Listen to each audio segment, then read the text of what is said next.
Selamat siang, perkenalkan kami dari kelompok 6 yang beranggotakan saya sendiri, Lucia Eva Trita Ratupeo dan Bella Felicia Sahidi. Kami akan membahas tentang evolusi seleksi alam.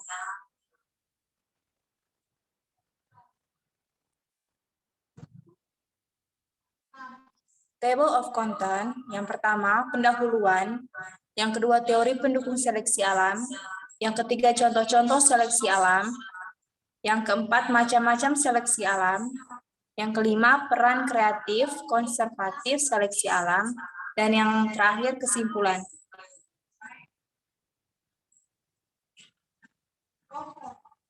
Seleksi alam adalah pemilihan yang dilakukan oleh alam untuk memilih makhluk hidup yang dapat terus bertahan hidup dan makhluk hidup yang tidak dapat terus bertahan hidup.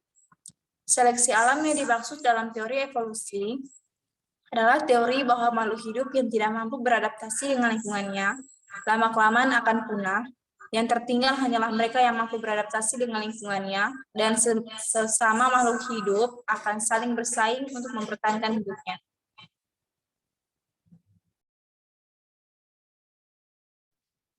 Yang kedua yaitu teori pendukung seleksi alam. Teori-teori pendukung seleksi alam yang pertama yaitu dari J.B. Lamarck pada tahun 1774 sampai 1829. Dalam bukunya, Lamarck menjelaskan teorinya dengan intisari sebagai berikut. Yang pertama, makhluk hidup sederhana adalah nenek moyang dari makhluk hidup yang sempurna atau modern dengan tingkat kompleksitas yang tinggi. Kedua, makhluk hidup akan senantiasa beradaptasi dan menyesuaikan diri dengan lingkungan sekitarnya dengan menggunakan organ tubuhnya. Selanjutnya, organ tubuh yang sering dipakai atau digunakan akan berkembang ke taraf yang lebih baik. Sedangkan organ yang jarang ataupun yang tidak pernah digunakan akan menghilang. Selanjutnya, perubahan organ tubuh akan diwariskan dan diturunkan ke generasi berikutnya atau keturunannya. Yang berikut, Charles Darwin. Dua inti pokok dari teori Darwin. Yang pertama, spesies yang hidup di masa sekarang berasal dari makhluk hidup yang berasal dari masa lampau. Yang kedua, evolusi terjadi karena adanya proses seleksi alam atau natural selection. Berikut teori evolusi Count de Buffon. Buffon berpendapat bahwa variasi-variasi yang terjadi karena pengaruh alam sekitar diwariskan sehingga terjadi penimbunan variasi. Berikut Alfred Russel Wallace dengan menggunakan gagasan dari teori dari tokoh Malthus dan Wallace, maka Darwin menggunakan teori evolusinya lebih lanjut. Ide-ide Darwin berdasarkan hasil observasinya antara lain seperti berikut. Yang pertama, tidak ada individu yang sama antara individu satu dengan yang lainnya, mempunyai perbedaan atau variasi walaupun dalam satu spesies, dan variasi tersebut bersifat menurun. Selanjutnya, setiap populasi cenderung bertambah banyak karena mempunyai kemampuan untuk berproduksi. Bertambahnya populasi tidak akan berjalan terus-menerus, tetapi kenaikan populasi akan dipengaruhi oleh faktor-faktor pembatas. Selanjutnya, jumlah individu yang dilahirkan lebih banyak daripada individu yang dapat bertahan hidup. Selanjutnya, individu-individu akan mengadakan persaingan untuk mendapatkan makanan agar dapat mempertahankan hidupnya. Yang terakhir yaitu adanya seleksi alam akan mengakibatkan individu harus beradaptasi dengan lingkungannya. Individu yang dapat beradaptasi akan dapat terus hidup dan akan mewariskan sifat-sifatnya pada keturunannya.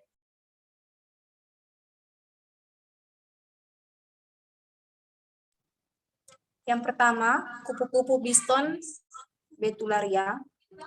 Kupu-kupu Biston Betularia terdapat dua jenis, yaitu yang bersayap terang cerah dengan yang bersayap gelap. Awal mulanya, lingkungan Inggris yang bersih sangat baik untuk adaptasi kupu-kupu yang bersayap cerah. Namun karena limbah, gejala industri di Inggris yang semakin banyak dan mengotori pepohonan, sehingga pohon menjadi gelap, yang akhirnya menjadi lebih adaptif untuk kupu-kupu yang bersayap gelap daripada yang terang. Hasilnya perkembangan kupu-kupu bersayap gelap meningkat tajam dan sayap cerah berkurang drastis.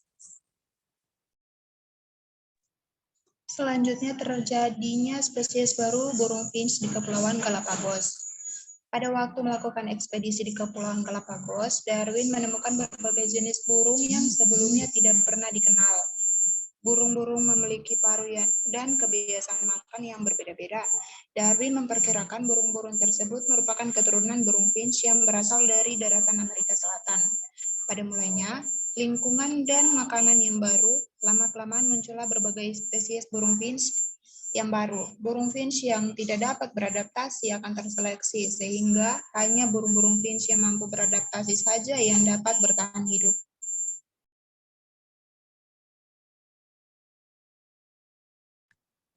Yang berikut, jerapah yang berleher panjang. Menurut Darwin, pada mulanya tidak semua jerapah berleher panjang. Oleh karena sumber makanan mereka yang berupa daun-daun muda di pucuk-pucuk pohon yang tinggi, hanya jerapah berleher panjang saja yang dapat bertahan hidup. Jerapah-jerapah berleher pendek punah terseleksi oleh alam. Selanjutnya, punahnya dinosaurus dan reptil-reptil raksasa. Punahnya dinosaurus dan reptil-reptil ini diduga karena tidak dapat beradaptasi terhadap perubahan-perubahan lingkungan yang terjadi pada zaman Mesozoikum 187 tahun yang lalu. Para peneliti menduga bahwa pada saat itu terjadi tabrakan antara bumi dan meteor. Tabrakan tersebut menyebabkan bumi tertutup debu. Akibatnya, sinar matahari tidak sampai ke permukaan bumi. Hal ini menyebabkan tumbuhan tidak dapat melakukan fotosintesis dan akhirnya mati. Matinya tumbuhan ini diikuti dengan matinya dinosaurus pemakan tumbuh-tumbuhan dan akhirnya dinosaurus pemakan daging juga mati.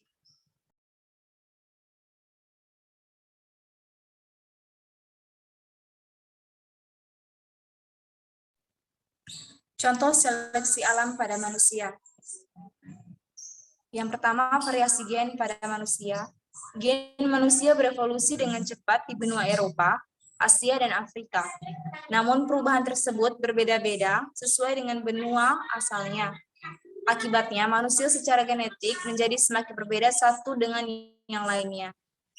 Contoh karakter yang semakin muncul adalah mata biru dan kulit putih di Eropa Utara, serta ketahanan terhadap malaria di Afrika.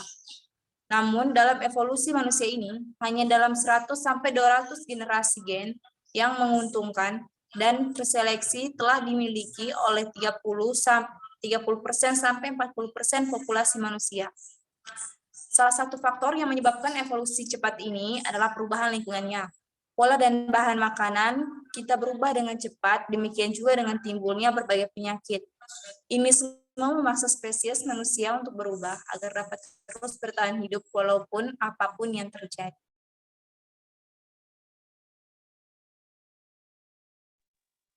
Yang keempat yaitu macam-macam seleksi alam. Yang pertama yaitu seleksi penstabilan. Seleksi ini terjadi pada semua populasi dan cenderung memperkecil keekstriman atau penonjolan di dalam kelompok.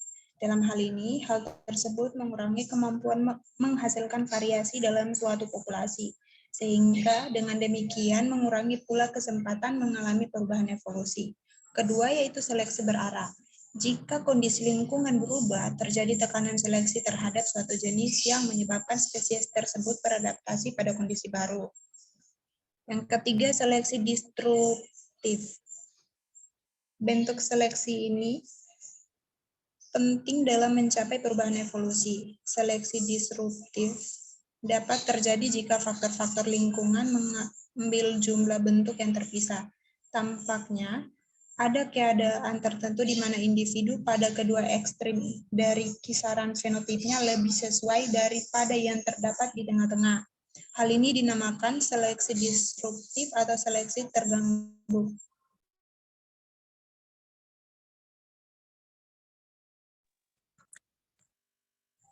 Peran kreatif selektif alam. Secara ringkas, dapat dikatakan bahwa pada populasi biparietal, seleksi alam atau buatan menentukan arah perubahan. Sebagian besar dengan perubahan frekuensi dari gen yang muncul karena mutasi sembarang atau random mutation dari berbagai generasi sebelumnya. Yang kedua, peran konservatif seleksi alam. Setiap organisme sepanjang perjalanan evolusinya telah memiliki susunan gen yang dapat saling mempengaruhi menurut jalan yang tepat dalam mengatur proses pertumbuhan. Fal, geokimia, di mana kelangsungan hidup suatu spesies bergantung.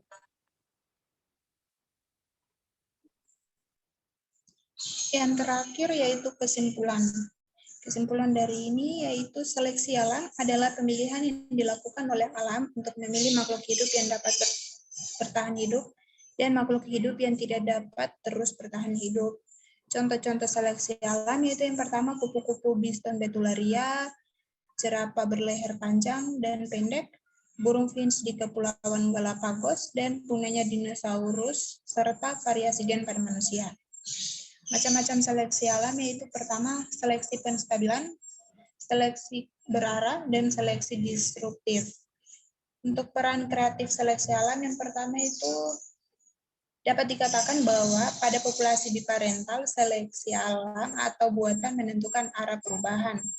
Lalu peran konservatif seleksi alam yaitu setiap organisme sepanjang perjalanan evolusinya telah memiliki susunan gen yang dapat saling mempengaruhi.